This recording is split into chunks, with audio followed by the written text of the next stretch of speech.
আমি একজন কৃষ্ণ ভক্ত লোক। আমাকে দেখলে সবাই গোসাই মনে করে। তো আমি তাকে বলি কি, বলে আমি গোসাই না, আমি একজন কসাই। তবে আমার কিছুদিন পরে একটা রোগ হয়।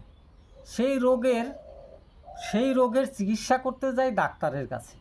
ডাক্তার বলে আপনার রোগ সম্বন্ধে আপনাকে পুঁটি মাছ খেতে হবে। তো পুঁটি মাছ খেলে আপনার রোগ সারবে। তবে আমি ডাক্তারকে বললাম, ডাক্তারবাবু আমি তো নিরামিষভোজী, আমি তো কোনো দিন মাছ মাংস পেঁয়াজ রসুন খাই না। তবে ডাক্তার বলল আপনি কি বেগুন খান? বলে না, না বেগুন খাই।